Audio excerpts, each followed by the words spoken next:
off to the side. I went out and I bought a professional webcam, which I can't show you because it's being filmed through. I went out and bought a professional webcam that I've mounted above the oven, so no more setting the computer above the oven and hoping that it'll just sort of not fall into the fire. And then I still have to buy like a little extension cord for it, or figure out some way to have have a monitor right in front of me to see the chat. Because the last time I was streaming, I didn't really see I didn't see the chat because the computer was all the way like down under here. But as long as I don't knock into the sink, it'll be okay. So today I have a ramen out. Today I'm going to be making a ramen. I have the dishes required for the ramen out on the oven. Whoever is watching, just say something in the chat so I know. And there's Steam saying something. Crumple, I don't. Corrupted me. I forget who you are. But that's another idea. I should tell people on Steam that I'm cooking, so you get to watch me cook on Steam.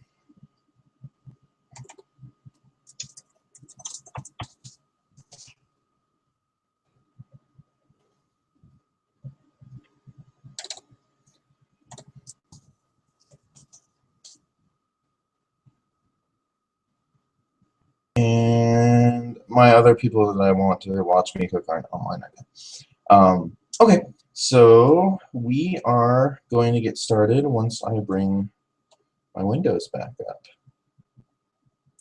Hi Whitney. Fern name Cheshire something or another. So yeah, I'm just gonna go get what I need out of the fridge and the cupboards. Okay, got that. And then need this. I'll go through each one of these one by one as I use them, so that you guys know what exactly they are. This, I need to buy more of that as well. I'll need this. I'm gonna have to go to. Okay, so I need these two things.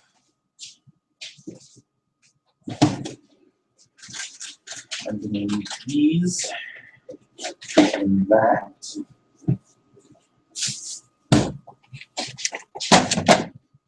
I'm so lucky I can make do with small space. Otherwise, there's no way I could do what I'm doing right now on this in this tiny little apartment kitchen.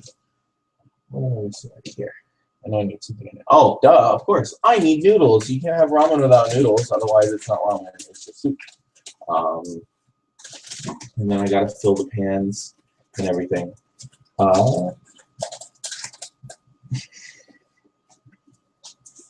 Urs? Moonstar. It sounds like something out of Warriors. I had a friend who was big into that book series. Okay, so what I need to do first is basically, so I'm gonna make just your general beef ramen. I haven't pulled the beef out yet because I don't like to have raw meat sitting out until I really need it. Ideally, as I go through this more and more in the future, I want to have multiple cameras for multiple angles, so that in the future I have, even up to having a camera in the fridge so that you can see everything in the fridge. But for right now, this is good. I stream every Monday. Usually something Japanese. I'm starting to learn some Vietnamese stuff, so that's kind of slowed down since I moved away from Westminster in California, which is like Little Saigon. But I started cooking about a year ago. I started cooking Japanese food. I moved into a room that I was renting, and I didn't have my scooter. I didn't have a car. I didn't have even a bike. I mean, I had a bicycle, but it was kind of in really bad disrepair. And really, so the nearest American grocery store was about water. The nearest American grocery store was about a mile's walk away, and then there was a Japanese grocery store right across the street. I could literally see out my window. And I'm like, well, why don't I just go there? And I literally learned by necessity. I found I ate a lot better. Pythons, lizard, these are. I found I ate a lot better. I felt a lot better. I did a lot more in the day, and it really isn't as hard as people think. I'm making this really authentically. What this is right here is this is the miso paste. Most people, when they you know, have ramen and they don't get it in a restaurant, they, you know, it's either the powdered packaged stuff or it's either the powdered packaged stuff or like some sort of add water to a microwavable dish. But this is what ramen really is, what a kind of ramen is. I'm going to make a beef miso ramen where the base of the broth is miso and the additions are beef and plenty of mushrooms and all the good Japanesey type stuff. So in order to utilize that, it's basically ground soybean right there. And it comes in these huge blocks. I mean, you won't need to buy it again for a year when you buy one of these things. I mean, it filled two of these. It filled two of these whole containers. That's how much you get for like $5. And you just scoop it out, and it's a paste. I mean, it's literally what you would expect. It's almost like a grittier kind of Play-Doh. And it's the first thing you do. I've made the mistake and I've forgotten about it when I was really tired and I added it late, and you just end up with this big clump of miso paste at the bottom. Put the whole thing in your mouth and because this stuff is salty. I mean, this stuff, the paste, it's like, have you ever licked a salt lick for a hamster? It's like that. If I were to just throw green onions in there, and miso, green onions and tofu in there, it'd just be miso soup. It's a very I just got it all over me. It's a very standard broth, very multi-use broth. I haven't really mentioned the other kinds of broths. I mean, I know where to get the daishi, which is basically the broth powder, and authentically, not like the packets, not like one of these that comes in the packets. I have this left over because I just used the noodles, so not like that. But it comes the daishi, the powdered form of this is usually a fish flavor, and it usually comes in something like this. Although this isn't a powder, this is a paste. It's actually a lot like what's in there. I know where to get that, but there's just something really authentic about stirring the miso into the pot and letting it boil up into your face, and you can really smell it. If you were here, it'd fill the whole room. It's not a bad smell. It's what would it smell like? What's a spoon? That's a good way to describe it. It's really hard to describe food smells. You can describe other smells. You can describe what a windy autumn day smells like. You know, just describe what leaves smell like. You can't really describe what food smells like. Although it smells meaty. It smells like some kind of meat, even though it's not. It's just soybean paste. So we are done with that for right now.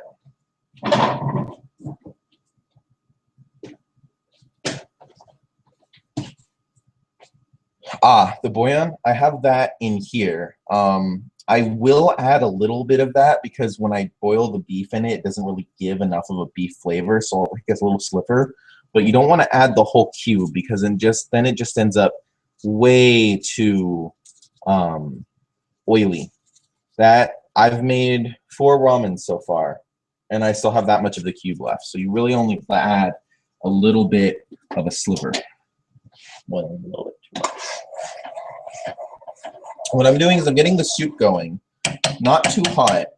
Not too hot, not too fast. You want to know a very basic rule of cooking. Not too hot, not too fast. That's where most people go wrong with cooking. They'll crank the burner up to they'll crank the burner up to, like, I don't know, very top, and not give themselves enough time to cook the other parts of the meal. And you don't get any flavor out of something that way. Like, yes, your meat might be done in 5 seconds, but You're not going to get any kind of flavor out of it. It's just going to be flavorless meat. I'm still having a hard time with keeping things down here where you can see what I'm doing. My instinct is to lift them up, but I'm lifting them up out of the camera.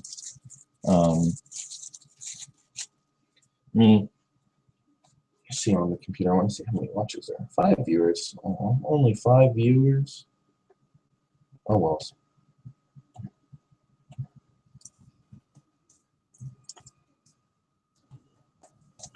Watch me stream, you dork. Thinks I just linked him some YouTube video.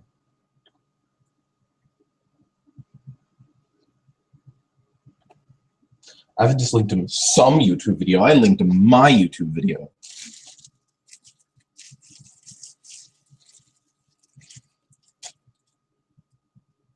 Everyone has a good picture, right? Everyone's having everyone see. You can see mostly what I'm doing, except for when I lift my hands up.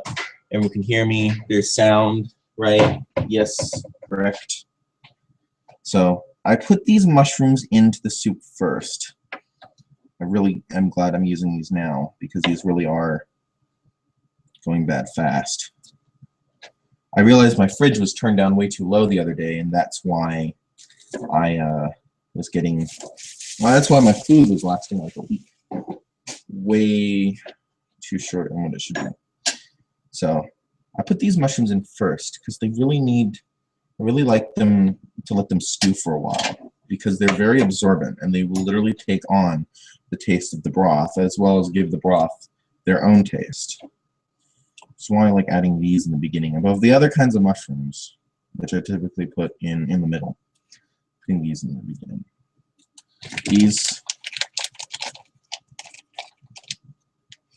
These are fried balls of seafood. What is their actual name? Age. These are fried balls of seafood. They're completely frozen, so I put these in now.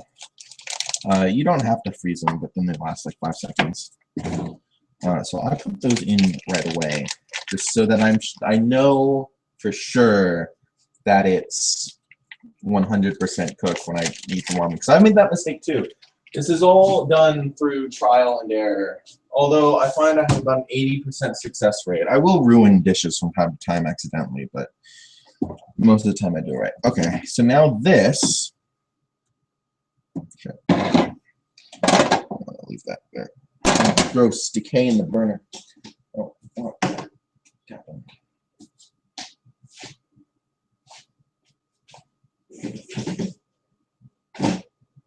Okay. This is fried tofu, which I have also frozen because it lasts longer. Although this will actually last quite a while in your fridge. This is fried tofu, which I've frozen to last longer.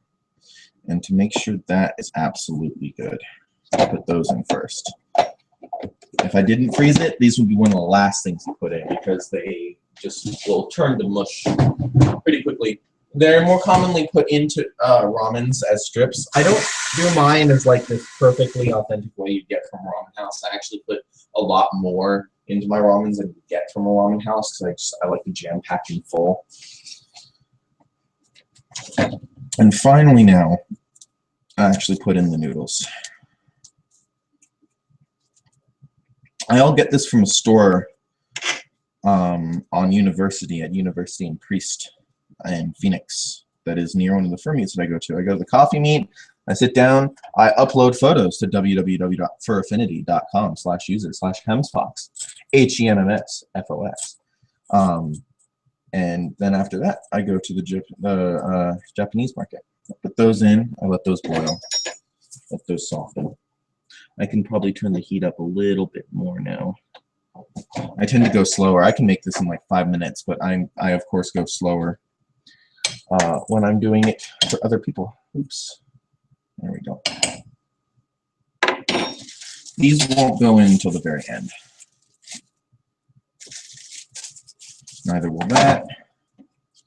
And I am going to put this in and use all of this up.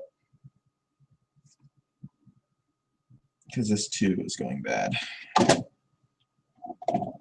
Yeah, it's still good. Still smells okay. Hi, Ace of Heart Thoughts. Look, everyone, it's a furry celebrity. Yay! You should go eat ramen. They're like down the street from 15 different ramen places.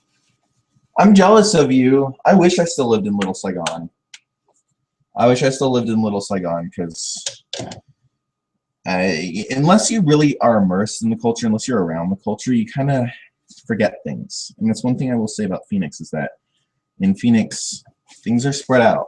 There are no real ethnic neighborhoods. Like whereas it's very clear when you're driving down Brookhurst and you get to Brookhurst and Warner that boom, you are now in Little Saigon. There is no question about it. The signs are no longer in English. They are in Vietnamese. And there is the smell of Vietnamese food everywhere and the sound of the language everywhere. Here in Phoenix, it's all really integrated. Actually, I'm probably cutting this a little too small, but yeah, I accidentally cut this a little bit too small. And this is about the size I would cut it. We're going to make yakisoba, which I will make probably next week because I'll have the ingredients for it by next week to do my shopping on Thursdays. But I'm going to throw it in. Too late now. Can't undo tofu.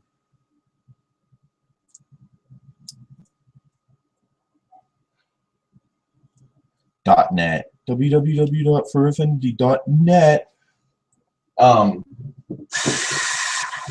Fun fact, some virusy porn site has furaffinity.com registered, and if you go there and click on anything, it'll like try to redirect you to a bunch of different porn sites and give you a bunch of viruses, so don't try it. So now I'm going to show you just how little of a sliver I cut of this.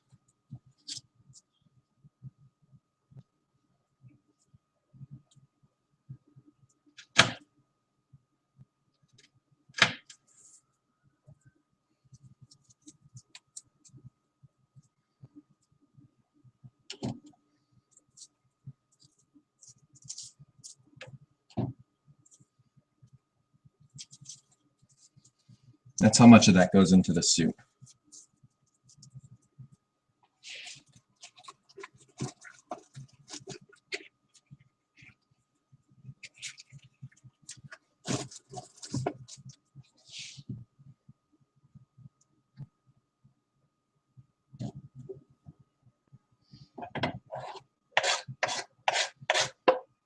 I wish they had such a thing as wide-angle lens webcams. It kind of make this a lot easier. So now that this is boiling away, I'm going to finally touch the meat. Oh, God. Say what you will. Walk into that one. Okay.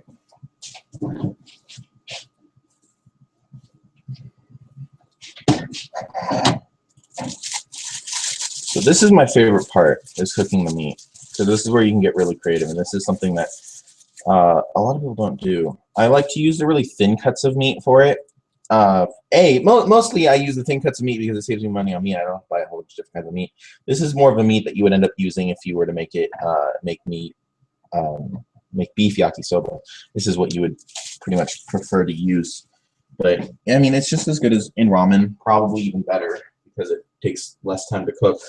I could just drop that in the water and boil it, but that doesn't really get you as much flavor. And something about me just doesn't trust the meat boiling in the water to actually cook right.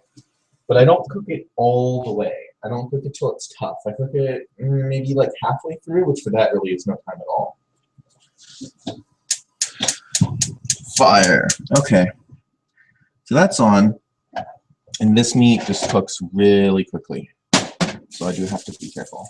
There's my spoon.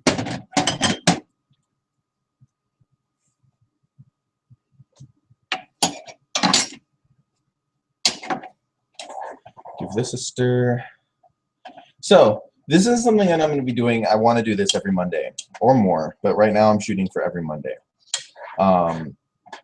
If you have any suggestions, please let me know, including stop saying I know I need to stop saying So if you have any suggestions for what you want me to cook, especially things you want me to cook, part of the reason why I'm doing it on Mondays, every Monday, is so I don't burn myself out too fast. If I were to do it every day, I could do this for maybe 3 weeks, and then I'd have cooked everything I know how to cook. I would just be repeating the same thing.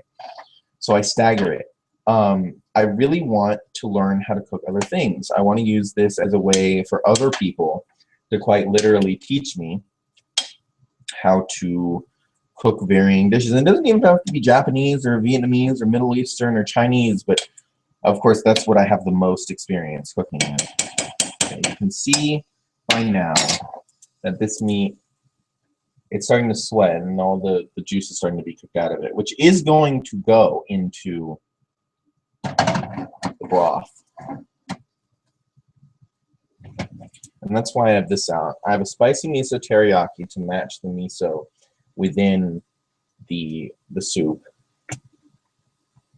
And something, a trick I learned really on when I was just sort of drying out my meat is if you cook the meat with a little bit of sauce, not only can you then pour the sauce into whatever you're cooking, that will add flavor to it, but you can also essentially marinate the meat while it is in the pan if you cook slowly enough, which is why you don't cook too fast too soon. Like this meat is so thin it's already kind of sticking to the bottom of the plate, and you just gotta get it coated nice and good. Yes, I know I'm using a metal fork. I've never followed that rule. This is a cast iron pan anyway, which is why, even though it scratched all the hell and it's like 10 years old, I love this pan specifically because it's a cast iron pan. It distributes the heat so well and cleans a lot easier than the Teflon nonstick stuff, actually. It's small, so it's not too heavy.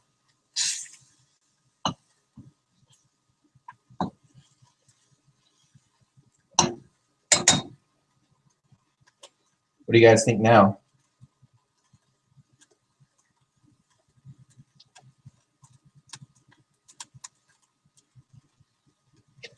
The guy who refuses to watch me says, one day I'm sure you'll make an excellent housewife. I don't need proof. Mean.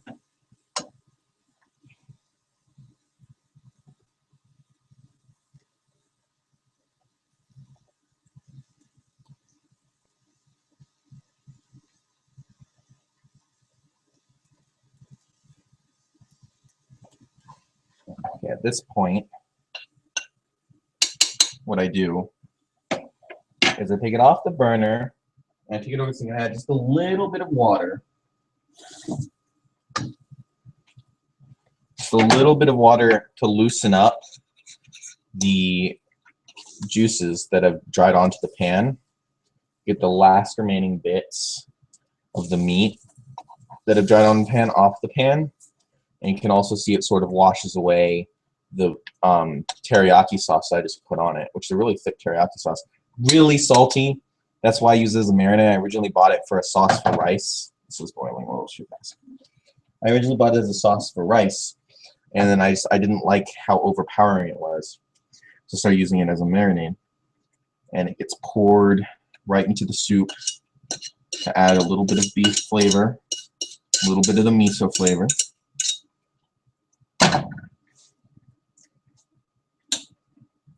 You can now turn that burner off. Stir this around.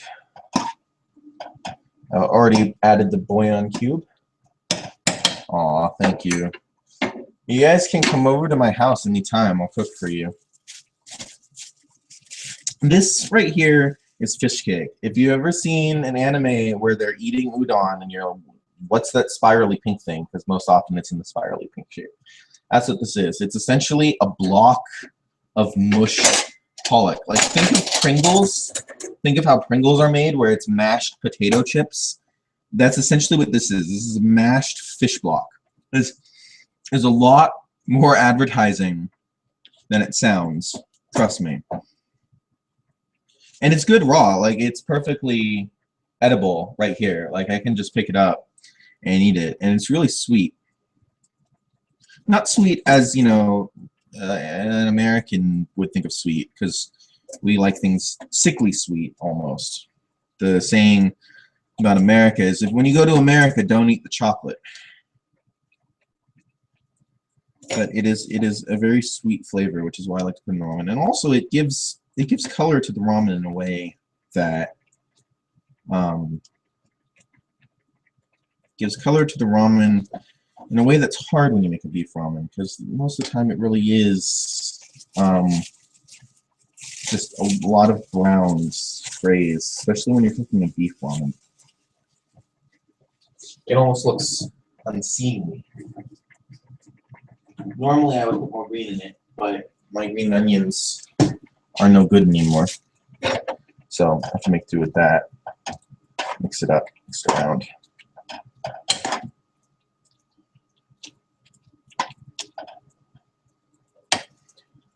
These things that I put in the very beginning, they're only about halfway cooked. I don't think I'm going to buy these and freeze them again. I'm going to buy them again, but I'm not going to freeze them again.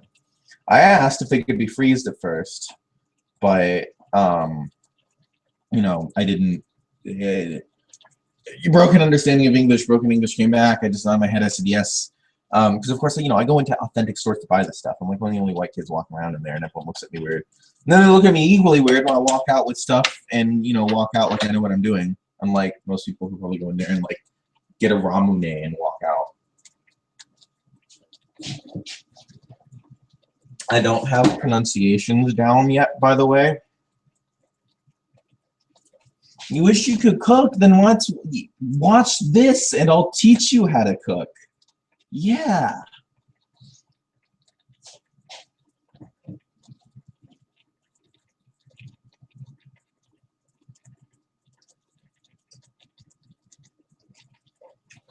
That's right.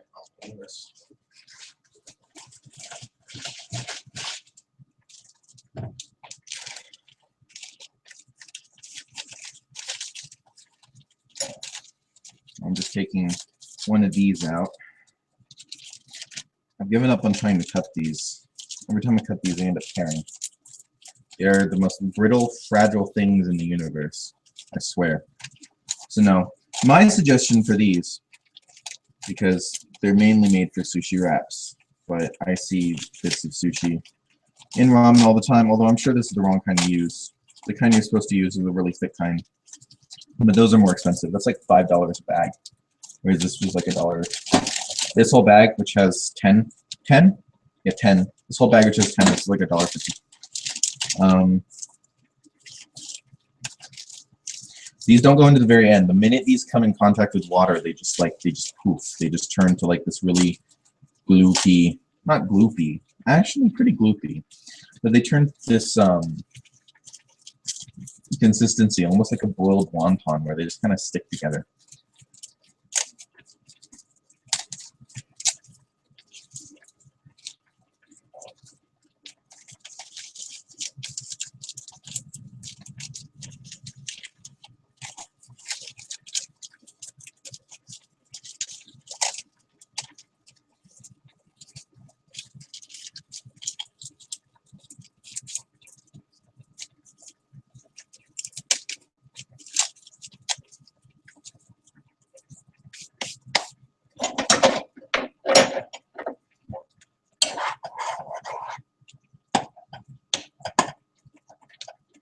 You never want to let it sit too long. You always want to stir any kind of soup, broth, dish that you're making. Because even if it's suspended in water, if it sits, the stuff at the bottom will cook more than the stuff at the top. And so you'll get this really uneven consistency where everything at the bottom will just kind of be mushy. Everything at the top will be undercooked. So you always want to stir it occasionally. But don't continually stir it, because then you end up dissolving everything in the ramen, udon, soup, stew, whatever you're making. You end up completely dissolving everything. So don't do it completely, like always stir it, but do stir it once in a while. These won't go in until the very end, like I said. And then these right here in this packaging,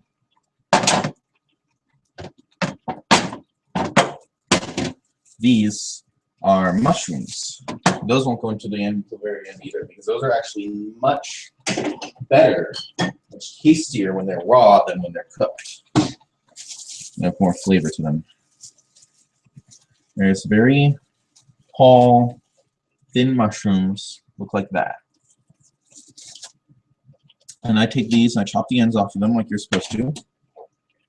And I toss the end bit. I separate these.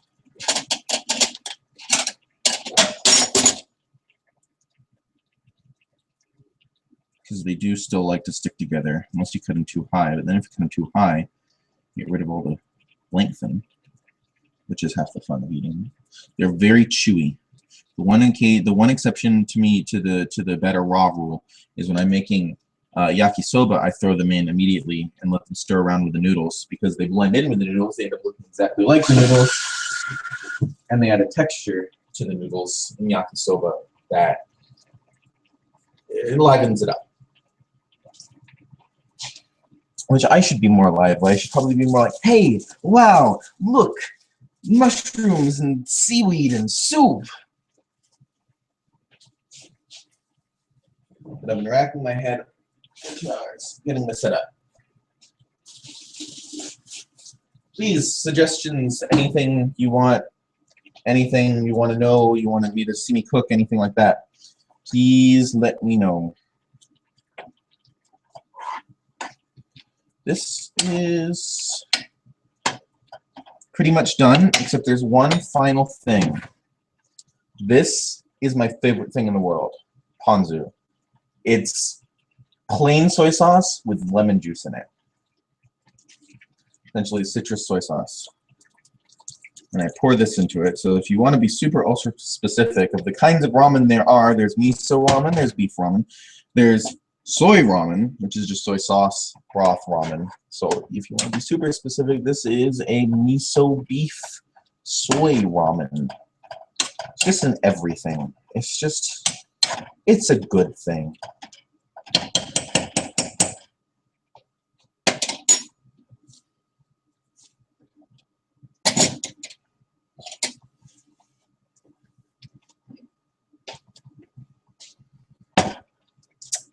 And here is my dish.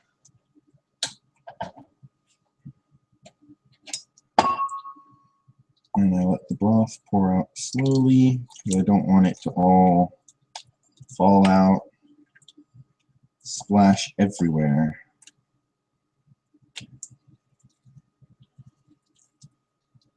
You do want to let a good bit of the broth boil away.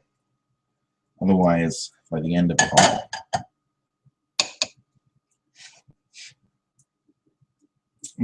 all, the broth will be overflowing and you'll lose half of it. And then I take these and I lay them on there. And I take the seaweed and I tuck it into the rim of the bowl, like that. Part of the reasons why I fell in love with making Japanese food, because it's all such a performance. This is my favorite part, when you just lay everything out. My udons are a lot more ornate. When I make a ramen, it's just sort of quick noodles, throw everything in, done. My udons are really, really ornate. But I try with these. It would also help if I had all of the ingredients, because some of my ingredients have gone bad. And to top it all off,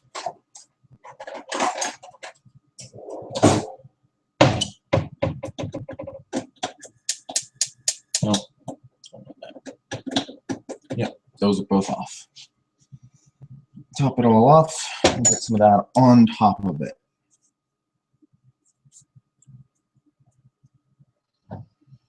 It's really hard to open. There we go. Let's take some and right on top. There's a little bit of color. A very brown meal.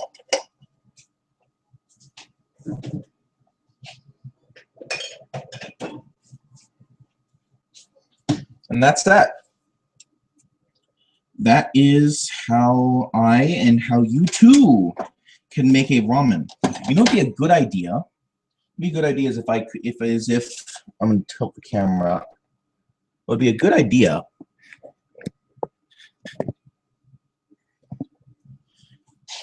Hi, everyone gets to see my face. Would be a really good idea is if I were to sort of, after the coffee meets, for those of those furries watching who live in Phoenix, after those coffee meets, if anyone wants to follow me to that Japanese store and I can point stuff out and see everything that you might need to make this or udon or several other dishes, yakisoba, that I know how to make, feel free. Lou, if you're watching, feel free. In fact, this Thursday, I think I'm going to invite people who want to come with me to go to the market and follow me there on my scooter. So yeah, so this is good. I'm gonna have my dinner finally. I'm sorry I've made all of you hungry, but fair warning, I did say that I was cooking. So, and I'm very happy to do this. I would love to hear more suggestions, and I would love to have people ask me, oh, cook this thing, cook that thing. I want to see you make this kind of ramen or that kind of ramen. And if I don't know how to do it, I will look up how to do it. How I cook is I follow a recipe once, maybe twice, and then I know how to do it. I don't have to look at it again. I have a very good memory for it. So, all right, that's it. Thank you for watching, everyone. Once I have it more formulated, I'll do likes and subscribes and follow me's on YouTube and all that stuff, because I know that's apparently what you're supposed to do. If you would want to follow me, subscribe, whatever variation of plus, like, up, down, whatever YouTube uses, please do. That would be cool, and then you can watch more of this. But I switched over from live stream, so you could watch more of this, so you don't have to have a live stream now. So thank you, and goodbye.